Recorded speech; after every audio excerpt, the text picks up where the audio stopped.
लखीमपुर में किसानों की मौत के बाद पूरे देश में सियासी बवाल शुरू हो गया।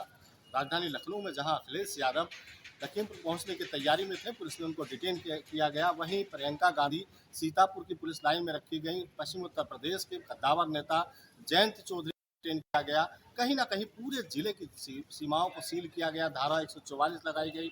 इसके अलावा भारी मात्रा में पुलिस फोर्स तैनात किया गया। उत्तर प्रदेश के बड़े अफसरों को लखीमपुर खीरी का डैमेज कंट्रोल के लिए भेजा गया। यूपी के लखीमपुर खीरी में भड़की हिंसा ने यूपी की राजनीति में तूफान ला दिया है। सुलग उठा है लखीमपुर खीरी, लहूलुहान है लखीमपुर खीरी।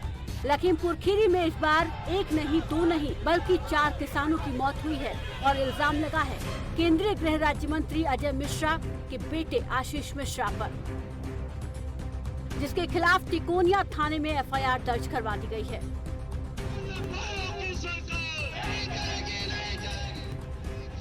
जो खबर मिली है उसके मुताबिक डिप्टी सीएम केशव प्रसाद मौर्य का लखीमपुर खीरी दौरा था और मौर्य को रिसीव करने के लिए अजय मिश्रा को पहुंचना था, मगर आखिरी वक्त पर करीब 200 किसानों ने हल्ला बोल दिया। बताया गया कि किसानों ने हेलीपैड पर कब्जा जमा कर नारेबाजी की।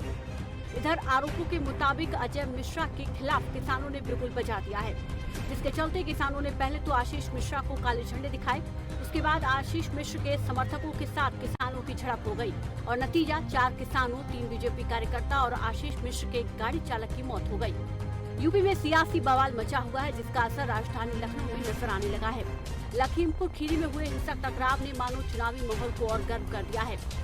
सभी दल चल पड़े हैं एक ही रास्ते और नारा है लखीमपुर खीरी कूच। मकसद एक, बीजेपी का घेराव। प्रियंका गांधी से लेकर अखिलेश यादव, सतीश चंद्र मिश्रा से लेकर संजय सिंह, जयंत चौधरी से लेकर चंद्रशेखर आजाद सब डट गए हैं बीजेपी की सत्ता को हिलाने के लिए। पूरी तरीके से भारतीय जनता पार्टी की सरकार असफल हुई है। सबसे पहले गृह राज्य मंत्री को इस्तीफा देना चाहिए।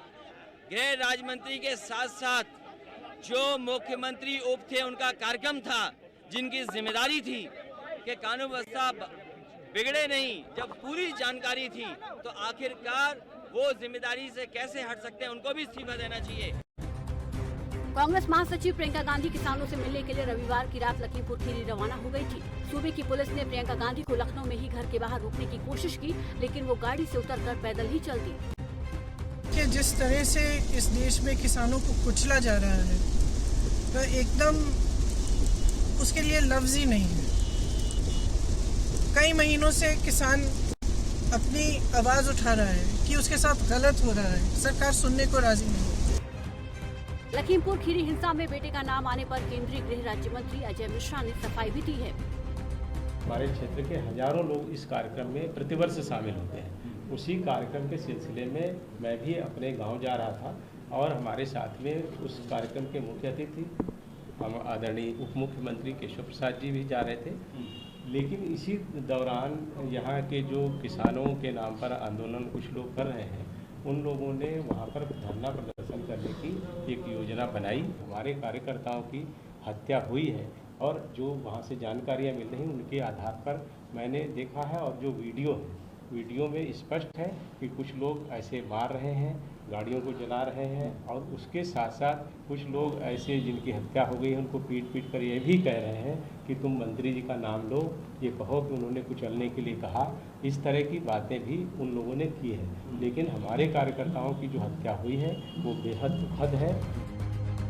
वहीं किसानों और प्रशासन की सहमति बन गई है। जिन मांगों पर सहमति बनी है उसमें 8 दिन के अंदर दोषियों की गिरफ्तारी, 4 मृतक किसानों के परिजनों को 45 लाख और घायलों को 10 लाख रुपए का मुआवजा।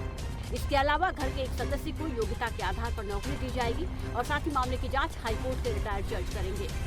चलिए कुछ पॉइंट्स में समझाते हैं लखीमपुर खीरी घटना में कब, क्या और कैसे हुआ। लखीमपुर में कई सरकारी योजनाओं के शिलान्यास के लिए पहुंचे थे अजय मिश्रा। डिप्टी सीएम को रिसीव करने बेनीपुर पहुंचे अजय मिश्रा का 200 किसानों ने किया विरोध। 3 कृषि कानूनों का विरोध कर रहे किसानों ने हेलीपैड को घेर लिया और विरोध किया, जिसके बाद डिप्टी सीएम का कार्यक्रम बदलकर सड़क मार्ग से लाया गया लखीमपुर खीरी, जिसके बाद एक कार्यक्रम में शामिल होने के लिए डिप्टी सीएम तिकोनिया के लिए निकले, जहां किसानों ने डिप्टी सीएम और केंद्रीय राज्य मंत्री अजय मिश्रा को दिखाए काले झंडे। आरोप लगा कि काले झंडे दिखा रहे किसानों पर आशीष मिश्र ने गाड़ी चढ़ा दी। हादसे से आक्रोशित किसानों ने आशीष मिश्रा की गाड़ी पर हमला किया। किसानों की मौत से उग्र भीड़ ने मौके पर 3 गाड़ियों में आग लगा दी। किसान आंदोलन पहली बार हिंसक नहीं हुआ। वजह चाहे जो हो, लेकिन इससे पहले 3 बार ये आंदोलन हिंसा में बदला है। आंदोलन में कई किसानों को जान भी गंवानी पड़ी, फिर चाहे दिल्ली की ट्रैक्टर परेड हो या फिर करनाल का लाठीचार्ज। 2 अक्टूबर 2018 गाजीपुर बॉर्डर, किसानों की पदयात्रा को दिल्ली के बॉर्डर पर पुलिस ने रोका।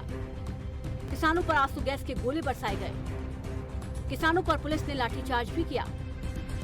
26 जनवरी 2021 दिल्ली, किसानों ने दिल्ली में ट्रैक्टर परेड निकाली। पुलिस ने कई जगह आंसू गैस के गोले छोड़े। इस दौरान ट्रैक्टर पलटने से किसान की मौत हुई।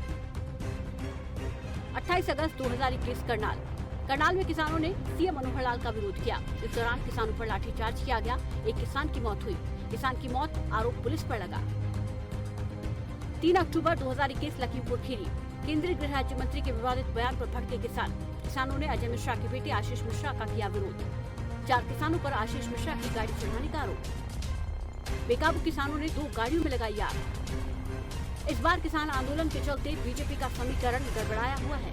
पश्चिमी यूपी में जाट मुस्लिम एक साथ खड़ी नजर आ रहे हैं। घटना से तराई में सिख समुदाय की भी योगी सरकार के खिलाफ नाराजगी बढ़ सकती है। किसान आंदोलन अब पूरे यूपी में फैल सकता है। हालांकि किसान और प्रशासन के बीच वार्ता सफल रही। सरकार की ओर से पीड़ित परिवार को एक नौकरी, 45 लाख रुपए और 10 लाख रुपए घायलों को, इसके अलावा जो मुलजिम है उनको 10 दिन में अरेस्ट किया जाएगा। इसके अलावा हाईकोर्ट के पूर्व जज से पूरे मामले की निष्पक्ष जांच कराई जाएगी। हालांकि इस पूरे मामले को लेकर जो सियासी रंग उत्तर प्रदेश से लेकर पूरे देश में देखने को मिला, उसमें कहीं ना कहीं 2022 के विधानसभा चुनावों में राजनीतिक दलों में माइलेज लेने की होड़ मची थी। वीडियो जर्नलिस्ट आशीष के साथ संजीव कपासिया, खबर फास्ट, लखनऊ।